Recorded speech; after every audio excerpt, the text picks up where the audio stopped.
I had seen this video around Christmas time. It was called "A Year for a Life." It kind of came up on YouTube, and it was a YouTube video, short little mini doc, about 20 minutes or so, with Jelly Roll and Men's Health, or Men's Health magazine.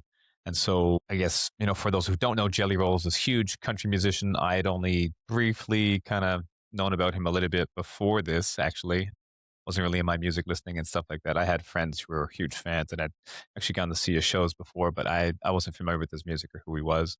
But then to kind of see this mini documentary outlined his whole health journey, from some reports say a peak weight of 540 pounds at his heaviest, down to the lowest reported weight was 265.8 pounds. And you can see this in the documentary here is when he weighs in and he, immediately goes on FaceTime to call Dana White, a friend of his and someone who's been a large support for him to kind of make the changes that he wanted as well. So I just thought initially that was like really cool. We could kind of talk about that. And then as we brought this up as an idea to discuss here on the podcast, Matthew had looked into it and seen, Canada had a new strategy on men's health and stuff like that. So we kind of wanted to have more of our conversation be about that stuff. But the Jelly Roll conversation was definitely, I think, maybe the catalyst for getting this whole conversation started. So some of the cool things about it is his total weight loss from his peak weight was about 540 pounds down to 265. So about 270 pounds weight loss, that's crazy. That's a whole person, he cut his weight in half there, right? Absolutely insane. And I had a colleague ask, said they would be interested to hear what we had to say about that from a registered dietitian perspective, because they were kind of questioning if maybe we thought his weight loss was legit, so to speak. And I had to say, hey, like no matter if they used GLP-1 meds or not, like all of this weight loss stuff is legit, right? We shouldn't criticize the strategies people use to get there because he has struggled with weight and food addiction, he said, and obesity is a chronic disease. So whatever strategies we can find that can help people lose weight are valid. So we shouldn't kind of cast any doubt on whether or not it's, like I said, like legit, so to speak.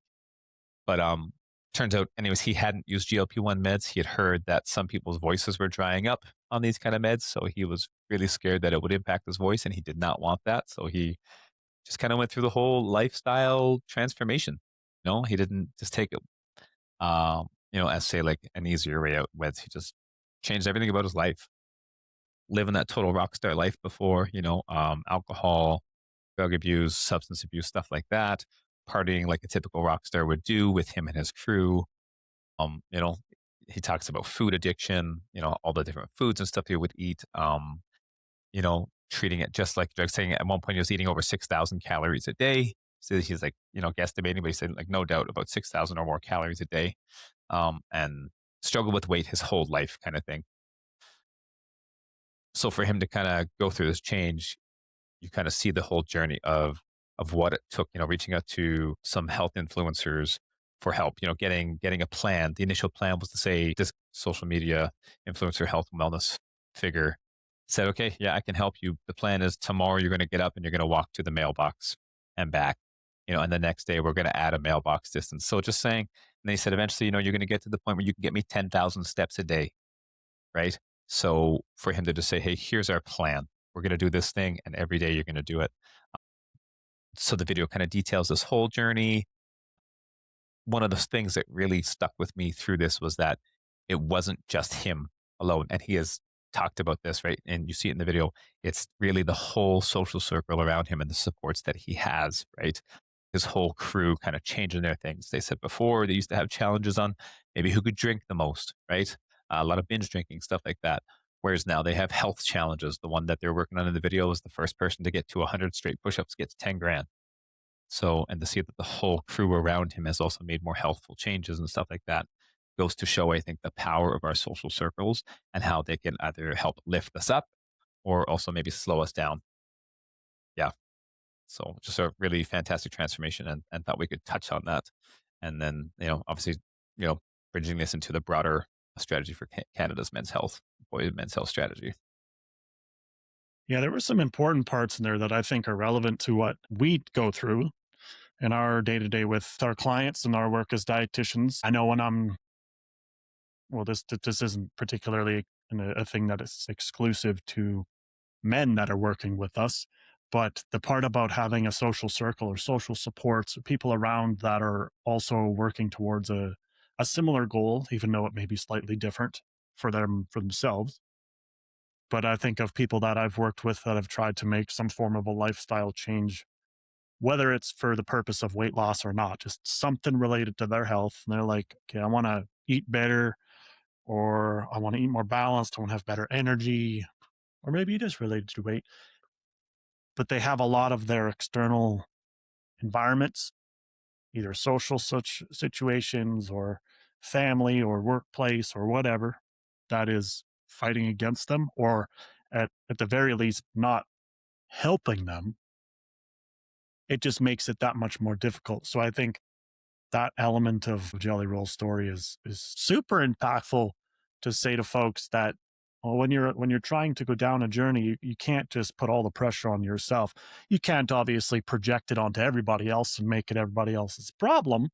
But at the same time, you try and find ways to influence your environment and try and find people that are going to support your journey, or at least make your journey even 2% more successful in some way, shape, or form. And I mean, building a community around this type of a thing is an awesome thing to do in any way. So I love that part about his story.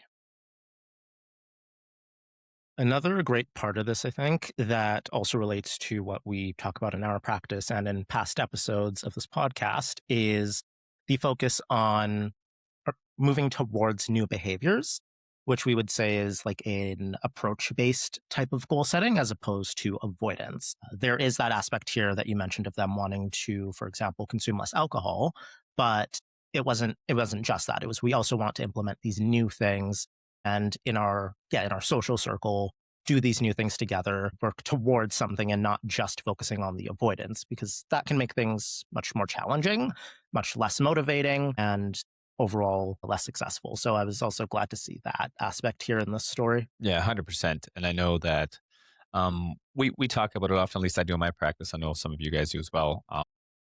That whole, not like you're saying, Matthew, approach based, not avoidance based. Like to say, we're gonna choose things that are more healthful, and the easiest ways to kind of do that sometimes is to not eliminate a routine or a habit, is to try and replace it with, say, a more healthful thing. So you're not going to eliminate your evening snack. You're going to just replace it with a healthier thing.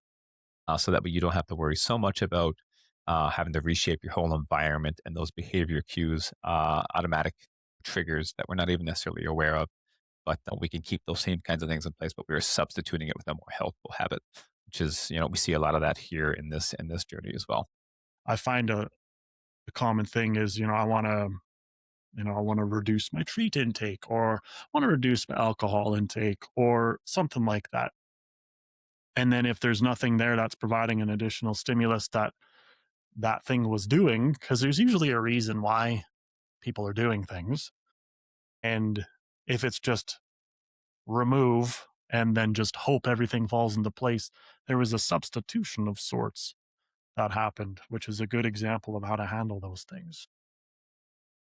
Yeah. So some of the things, like he had previously gone through rehab for his alcohol and substance abuse, and then at one point, he said he realized food was an addiction for him as well, and he recognized these same kind of behaviors of using food like he used to with alcohol and drugs. They also said once they got clean from alcohol and drugs, that the food intake had shot up. Like he said, maybe even double the intake. So he started to realize at one point that food addiction was a challenge for him as well, and so he went back to rehab. The same people that helped him get off of alcohol and substances, drug use, to help him treat this food addiction as the way he saw it as well, as it really was an addiction for him to use it as a coping mechanism. So he went back to rehab to get help with that, which I thought was super interesting. And some of the things they had changed, yeah, absolutely incorporating exercise and stuff, other activities, incorporating exercise together. So you see them playing a lot of basketball together on courts, so especially as they're touring around the world in a big crew, the big music group, as well as some of his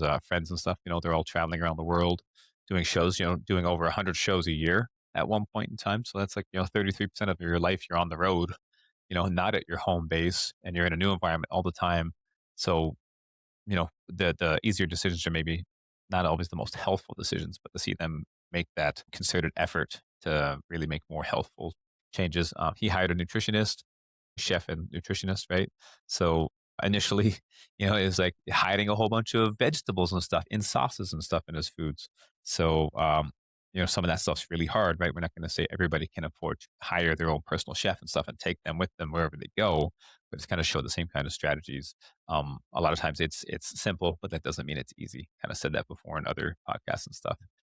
But, yeah, just changing the types of foods that he's eating, finding ways to make more healthful recipes, hiding vegetables and stuff in sauces and stuff, and still being able to make, these things delicious, but having a more healthful choice as well. So those are some of the substitutions that they made, sliding in to replace things and not just outright avoid things altogether.